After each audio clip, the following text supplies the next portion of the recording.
Okay, I am an honest person, so I'm gonna be the one to tell you this because apparently no one in your life wants to tell you the truth, but this is why you're single. Okay, you're not single because you're ugly. Shut up about that. That's not why you're single. You're not single because you're unlovable or you're worthless. That has nothing to do with this. Okay, hear me out. You are single because you haven't met the right person, because no one gives you a reason to not be single. You haven't even met a person who you want to give the time of your day to, so why would you be in a relationship with the wrong person? Why? Bro, being single is fun. Embrace it, because there's gonna be a time when you're in a relationship and you're gonna be like, oh, I remember when I used to be single. Bro, you're single. Go have fun.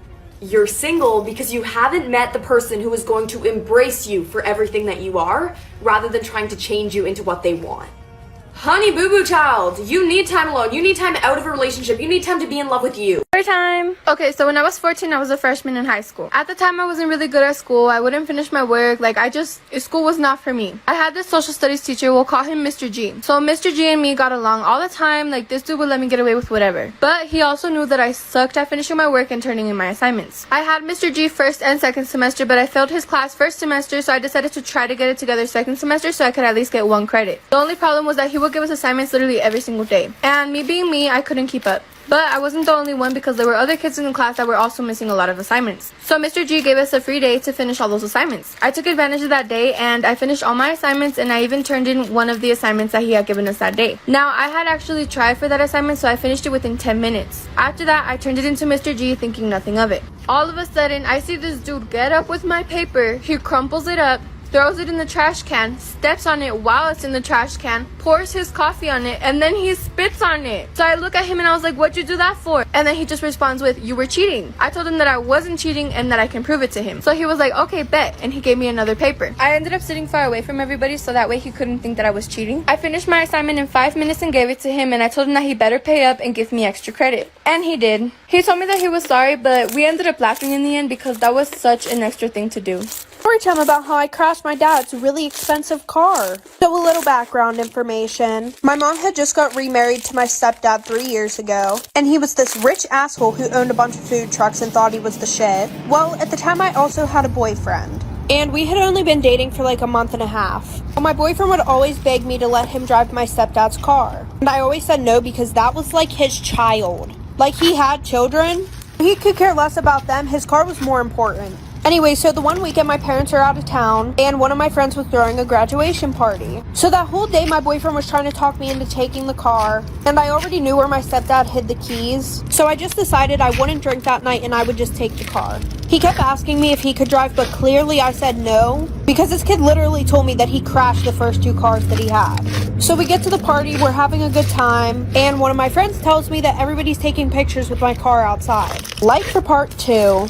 Part 2 about how I crashed my dad's very expensive car. So like I said, everybody's taking pictures of the car, but I decided to let it go at first. I mean, there was one point where I went outside just so that way I could kind of let everybody know, hey, you're taking pictures with my car. Well, half an hour later, my boyfriend and I decided to leave, and he's obliterated. Like, we probably got 50 feet from her house, and then I had to stop the car so that way he could get out and throw up in somebody's yard. Anyway, so he gets in the car, we're on the way back to my house. And my house was like a 20-minute drive away. Well, we were 5 minutes from my house. At this one intersection, I get a green light and I go to make a right, and I accidentally hit a car turning out of the bar parking lot. So I'm literally freaking the fuck out. And my boyfriend's in the seat next to me crying for some reason. So the guy in the other car calls the cops. The cops show up, they call my stepdad and my mom. My boyfriend went to the hospital, he had alcohol poisoning. Well, my boyfriend told his mom that it was all my fault and I'm grounded for 6 months. He poked holes in the condoms without me knowing, and now I'm pregnant. When I found out about this, I was distraught. I'm not gonna lie. But the way I found out is insane. Let's get into it. So during college, I was pretty sexually active. I hooked up with guys on the regular and didn't do relationships because I always had bad experiences dating someone. And I just didn't find anyone worth my time. So I met this one guy, let's call him Damien. Damien was a wannabe gangbanger. Some people said he's legit, but I didn't really care what he was. He had a lot of money too. He swiped up on my Snapchat story and said I had a nice body and he wanted to hit, and I was down. So when we first met up, he had this nice place, almost like a mansion. So we did our thing and that was that. The aftercare was pretty good too, I'm not gonna lie.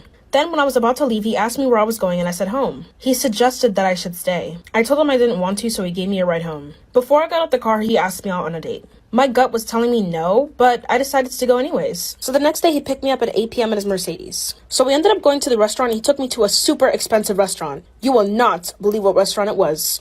Come back for part 2. We went on the date and he took me to the super expensive restaurant. He took me to Mastro's Steakhouse, and when I tell you that was the best steak I ever had, it was amazing. So we popped the question again, if I've made up my mind and if I decided I was going to give him a chance. Why not? He had money, doing the dirty was great, and he seemed like a pretty genuine guy. So I made it official with him. So I had to drop all of my hoes and just stay loyal to him. They were mad, but I didn't care. So the whole school ended up learning about it, and some people were happy for me and some people weren't. Some people said he was a cheater. I didn't care, he had money. So one day there was this girl who slid up on my Instagram telling me I shouldn't trust him and that he's bad news. I told Damien about it and he made me block her on everything, which was kind of weird. So one day he came over like usual, and I told him I was going to take a shower before doing anything. I have cameras set up in my house, mind you, because I just do for safety reasons. So when I came back, we ended up doing the dirty, but he told me the condom broke, and I freaked out. I demanded that he get me a plan B, and he did, but he seemed super upset about it. He left without even saying goodbye or I love you. I asked him what was wrong, and he just ignored me. Something was very, very off. I remember that girl that messaged me about him. So I unblocked her, and you will not believe what she said. Come back for part 3. Then I thought about that girl from long ago. I was curious about what she would have said. I unblocked her and contacted her explaining everything. And what she told me was unbelievable. She sent me pictures of him being emotionally abusive over text. She sent me voice recordings of him threatening her and showed me bruises on her face, all that. And screenshots of him cheating. She also showed me a picture of him poking holes in her condoms. She said she had to get an abortion because of that, and the reason why he did that was an attempt to trap her and make them connected forever. She found out because she wanted to test how strong the new condoms were, so she just put it underwater and found holes. So, I decided I was going to do a test on him. The next day I invited him over again, told him I was going to take a shower, and left. My cameras were recording as well, just to see if he was lying. I finished my shower, came back, and he didn't open the condoms yet. I tried looking at the bag, but he snatched it and just told me to relax. I snatched the bag back from him and examined the condom, and it had 3 itty-bitty holes in it. I looked at another one and it was poked as well. I looked at him and said, Damien, what is this shit? And you will not believe what he responded with.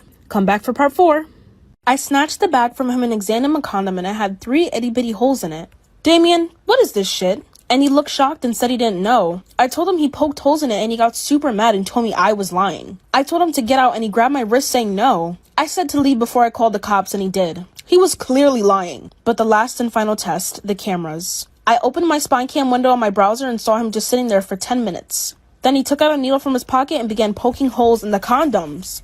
He did it for like 10 of them, which is insane. He was literally trying to impregnate me. And he also could have gave me a disease. I immediately scheduled an appointment for Planned Parenthood and got tested. They did a screening on me for STDs and I was negative. They did a pregnancy test and however, I was positive. I was pregnant. She asked me what I wanted to do with it and I didn't know. So I scheduled another appointment to check back in for 2 weeks. I'm not really sure what to do.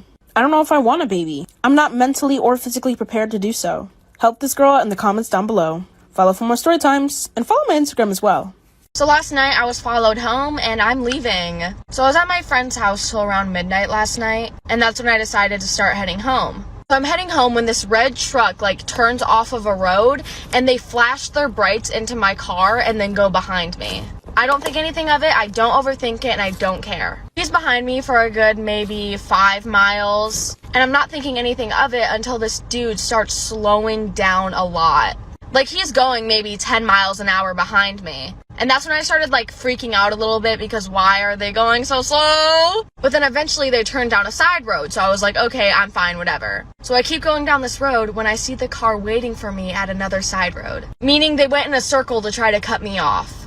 And when I drove past their truck on this side road, they flashed their brights into my car again. And then they went behind my car again. So I started speeding and I went into my neighborhood. I don't know if he was behind me at this point, but I pulled my car into the garage so he wouldn't know where I lived. Stay safe. So I'm about to get my car taken away again. So basically somebody had thrown hot dogs all over my house yesterday. Here's a video of it.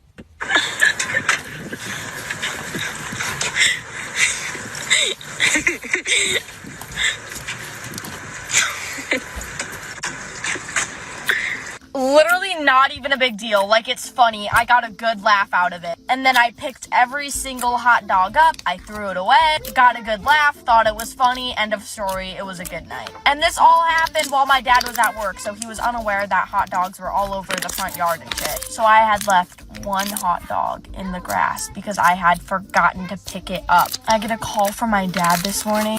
Oh my god. He was pissed. You disrespected my house by having a hot dog in the front yard. I want them all cleaned up. This is disgusting. It's a freaking hot dog. So I'm getting my car taken away because I had a hot dog in the front yard.